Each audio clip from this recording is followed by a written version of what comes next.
আমি অনেকবার কথা বলেছি, এটা কোনো কোরআন হাদিসের কথা নয়, এটা আমার ধারণার কথা, কোরআন হাদিসের কথা নয়। যেমন কোরআন শরীফের শুরু হয়েছে বিসমিল্লাহ দিয়ে। কি দিয়ে শুরু হয়েছে? বিসমিল্লাহ দিয়ে। প্রথম অক্ষরটা কি? বা। আর শেষ হয়েছে মিনাল জিন্নাতি ওয়ান নাস, শেষের অক্ষর কি? সিন। তাহলে কোরআনের প্রথম অক্ষর বা আর শেষের অক্ষর সিন, দুইটাকে জুড়ে দিলে কি হয়? বাস। আমার কাছে মনে হয় যেন কোরআনে কারীমের ভিতরে আল্লাহ রাব্বুল আলামিন পৃথিবীবাসীদের জন্য যা কিছু প্রয়োজন সবকিছু সন্নিবেশিত করে দিয়েছেন। শুরু করলেন বা দিয়া, শেষ করলেন সিন দিয়া, বাস করে দিলেন যেন বলা হলো পৃথিবীর মানুষেরা তোমাদের জন্য কিয়ামত পর্যন্ত যা কিছু দরকার সবগুলি আমি আল্লাহ রাব্বুল আলামিন কোরআনের মধ্যে ভরে দিয়েছি। বাস হয়ে গেছে, আর কিছুর প্রয়োজন নাই, আর কিছু প্রয়োজন নাই, সব আমি কোরআনে কারীমের ভেতরে সন্নিবেশিত করে দিয়েছি।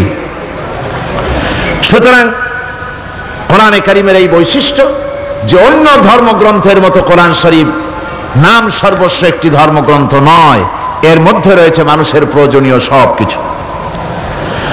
কোরআনের আরেকটি বৈশিষ্ট্য হচ্ছে যে অন্যান্য ধর্মগ্রন্থগুলির ভেতরে মানুষেরা হাত লাগাইছে, অপারেশন করেছে, বাড়াইছে কমাইছে, সর্বনাশ করে দিয়েছে, ইচ্ছে মতো বাড়াইছে কমাইছে।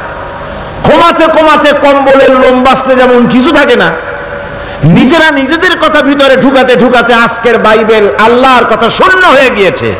বর্তমান পৃথিবীতে লুক, জন, মার্ক, মথি, scripture, New Testament, Old Testament, খ্রিস্টানদের ধর্মগ্রন্থ বলতে যা বুঝায় এই পুরা ধর্মগ্রন্থ, তাদের এই কিতাবগুলির ভিতরে আল্লাহ রাব্বুল আলামিনের একটি কথা নাই, সব তারা শেষ করে ফেলেছে। কোরআন এক্ষেত্রে ব্যতিক্রম।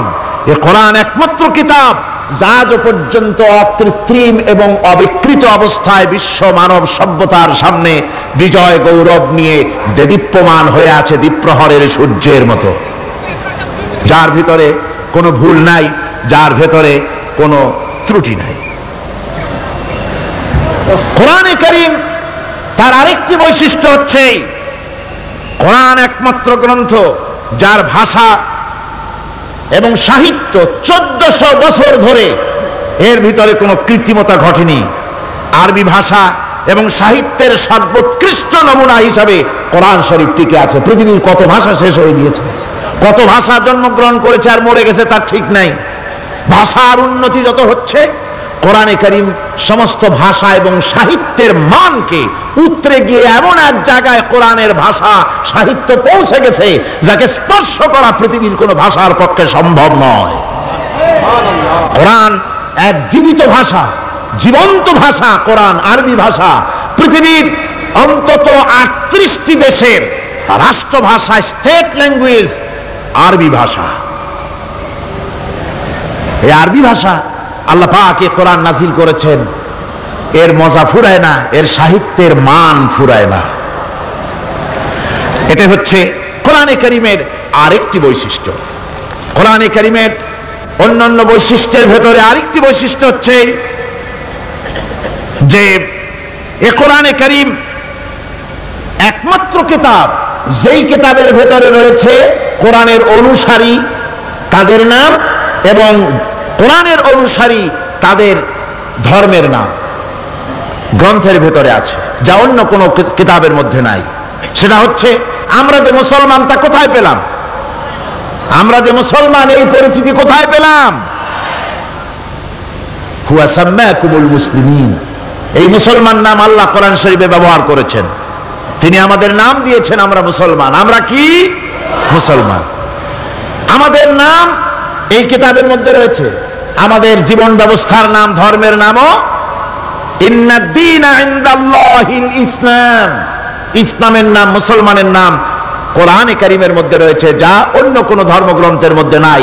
হিন্দু, খ্রিস্টান, বৌদ্ধ এ সমস্ত নাম তাদের নিজেদের বানানো নাম, তাদের ধর্মগ্রন্থের ভিতরে সব নামের কোনো পাত্তা নাই। কোরআনে কারীমের আরেকটি বৈশিষ্ট্য হচ্ছে কোরআন বিশ্বের সর্বাধিক পঠিত গ্রন্থ। এত বেশি পড়া হয়েছে, এ কোরআন পড়া হচ্ছে। এত বেশি পৃথিবীর কোন বই আজ পর্যন্ত পড়া হয় নাই, আর হবেও না। কোরআনে কারীমের আরেকটি বৈশিষ্ট্য হচ্ছে এই বিশাল ধর্মগ্রন্থ, এই বিশাল জীবন ব্যবস্থা, এই বিশাল কিতাব মানুষেরা মুখস্থ করেছে। আপনি আমাকে বলেন, নিজের ভাষা নয়, নিজের মায়ের ভাষা নয়, এমন এক বিশাল কিতাব মানুষ মুখস্থ করতে পেরেছে, এর কোন নমুনা আছে দুনিয়ায়? এর কোন নমুনা আছে?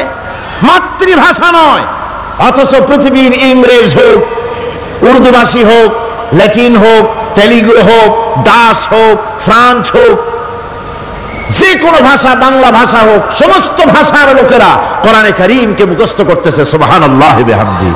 আমাদের দেশেও লক্ষ লক্ষ হাফেজে কোরআন বর্তমান রয়েছে।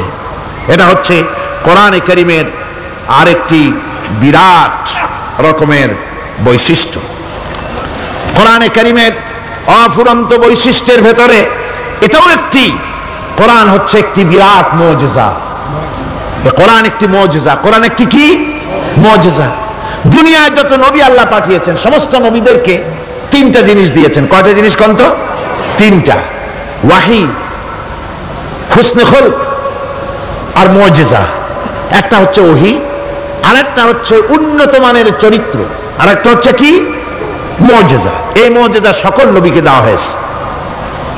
মুজিজা হচ্ছে সমকালীন যুগে বড় যে কোনো শক্তিকে দুর্বল করে দেয়, যে কোনো জিনিসকে দুর্বল করে দেওয়ার মতো ক্ষমতা রাখে যে জিনিস, তার নাম মুজিজা। মুসা আলাইহিস সালামের জামানায় জাদুর প্রভাব ছিল। তখন আল্লাহ রাব্বুল আলামিন মুসা আলাইহিস সালামকে একটা মুজিজা দিলেন। কি দিলেন? আল্লাহ রাব্বুল আলামিন বললেন, ওয়া মা তিলকা বিয়ামিনিকা ইয়া মুসা। মুসা, তোমার ডান হাতে ওটা কি? তিনি বললেন, এটি একটি লাঠি। আল্লাহ পাক বললেন, লাঠি তো ঠিকই, কিন্তু এর মধ্যে আরো এক ক্ষমতা আছে, তুমি জানো না, লাঠিকে ফেলে দাও। লাঠি ফেলে দিলেন, কি হয়ে গেল? হিয়া হাইয়াতুন তাসআ, বিরাট এক সাপে পরিণত হয়ে গেল। এই সাপ নিয়ে, এই লাঠি নিয়ে তিনি জাদুকরদের মোকাবেলা করলেন। জাদুকরেরা বলল, আপনি আগে দেখাবেন জাদু না আমরা দেখাবো আগে? মুসা আলাইহিস সালাম বললেন, তোমরা আগে দেখাও। তারা জাদু মন্ত্র পুত করে আশেপাশের সব জিনিসগুলিকে বাঘ, সিংহ ইত্যাদি বানিয়ে ফেললো। এগুলি ঝাঁপিয়ে পড়লো মুসা আলাইহিস সালামের উপরে। ক্ষণিক সময়ের জন্য মুসা আলাইহিস সালাম ঘাবড়ে গেলেন। আল্লাহ রাব্বুল আলামিন হযরতে মুসাকে ডেকে বললেন, মুসা রে, ভয় পাওয়ার কোনো কারণ নাই। প্রতিষ্ঠিত একটি সরকারের বিরুদ্ধে তোমাকে নামায় দিয়া ময়দানে তোমাকে আমি একা ছেড়ে দেই নাই। আমি আল্লাহ রাব্বুল আলামিন তোমার সাথে আছি। হাতের লাঠি ছেড়ে দাও। মুসা আলাইহিস সালাম লাঠি ছেড়ে দিলেন। লাঠি সাপ হয়ে গেল, হা করলো। জাদুকরদের তৈরি করা সমস্ত বাঘ, সিংহ, সাপ মুসা আলাইহিস সালামের লাঠি মার্কা সাপের পেটের মধ্যে গিয়া ঢুকলো। জাদুকরেরা মনে করলো, আমরা যা দেখালাম তা তো জাদু, নিঃসন্দেহে। মুসা আলাইহিস সালাম যা দেখালেন তা নিঃসন্দেহে জাদু নয়, কারণ জাদু তো খেয়ে ফেলে দিয়েছে। কাজী